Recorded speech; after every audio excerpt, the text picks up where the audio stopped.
সাইয়েদনা মুসা আলাইহিস সালাম আল্লাহর একবার জিজ্ঞেস করলেন, আল্লাহ মাইয়াকুনু জালিসি ইয়াউমাল কিয়ামা, আল্লাহ আমার সাথে কিয়ামতের দিন জান্নাতের সাথী কে হবে? আল্লাহ বললেন, জালিসুকা ফিল জান্নাতি জাজ্জার, তোমার সাথী হবে কিয়ামতের দিন বিচার শেষে জান্নাতে যখন ঢুকবে তোমার সাথী হবে একজন কসাই। কসাই চিনেন? কি করে? গোশত কাটে। সাইয়েদনা মুসা আলাইহিস সালাম অবাক হলেন, ঘটনা কি? কসাই? আমি হইলাম নবী আর আমার সাথে জান্নাতে থাকবে? হাউ কাম ইটস পসিবল, এটা কিভাবে সম্ভব? আল্লাহ বললেন, নিজেই দেখে আসো এটা কেমন কসাই। সাইয়েদনা মুসা আলাইহিস সালাম ছদ্মবেশে কসাইয়ের দোকানে দাঁড়িয়ে রইলেন। দেখলেন স্পেশাল বিশেষ কোনো আমল নাই, কসাই শুধু গোশত কাটে, গোশত বিক্রি করে। দিন শেষে দোকান বন্ধ করে প্যাকেটের ভেতরে গোশত নিয়ে বাড়িতে রওনা হয়েছে।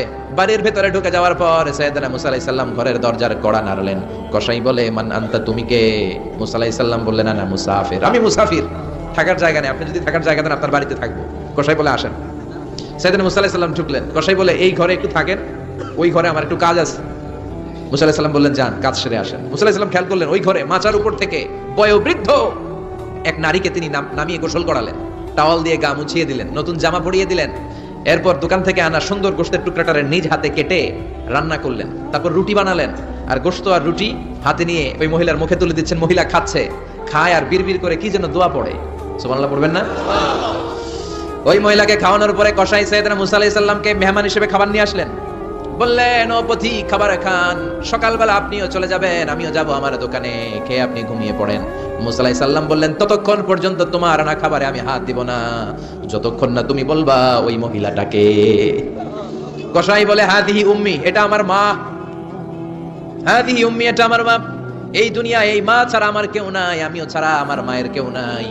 তাই প্রতিদিন দোকানের কাজ শেষ করে গোশত এনে রান্না করে আমার মারে আমি খাওয়াই। হাদিহি উম্মি, এটা আমার জনম দুঃখিনী মা। সাইয়েদনা মুসা আলাইহিস সালাম, বুঝলাম তোমার মা, কিন্তু তুমি যখন রুটি তোমার মায়ের মুখের ভেতরে তুলে দিচ্ছিলে তোমার মা বিড়বিড় করে কি যেন পড়লো, কি পড়ে তোমার মা? কসাই বলে, আমার মায়ের একটা পাগলা দোয়া আছে। কি দোয়া? আমি জানি কশিন কালো এই দোয়া কবুল হবে না। আবেগের বশবর্তী হয়ে প্রতিদিন আমার মা আমার খেদমতে আমার উপর এত সন্তুষ্ট হয়ে যায়, এত খুশি হয়ে যায়। আমার মা প্রতিদিন বলতে থাকে, আল্লাহুম্মা জাআল ইবনি জালিসা মুসা ইয়াউমাল কিয়ামা, ও আল্লাহ, আমার ছেলের খেদমতে আমি এত সন্তুষ্ট, আমার ছেলের উপর আমি এতটাই রাজি খুশি। শুনেছি এই জামানার সবচাইতে বড় পয়গম্বর, বনি ইসরাইলের সবচাইতে বড় নবী, ওই নবীর নাম নাকি মুসা। ও আল্লাহ, আমি এত কিছু জানি না, এত কিছু বুঝি না, এত কিছু চাই না, তোমার দরবারে শুধু একটাই চাওয়া, একটাই ফরিয়াদ, তুমি আমার ছেলেরে কিয়ামতের দিন মুসার সাথে হাসর নসিব করে দিও। আমার ছেলে কসাই ছেলেটারে তুমি মুসার জান্নাতের সাথী বানিয়ে দিও। আল্লাহুম্মা জাআল ইবনি জালিসা মুসা ইয়াউমাল কিয়ামা, জালিস মানে ফ্রেন্ড, বন্ধু। আল্লাহ, জান্নাতে আমার ছেলে তুমি মুসার বন্ধু বানিয়ে দিও। মুসা আলাইহিস সালাম এবার বুঝতে পারলেন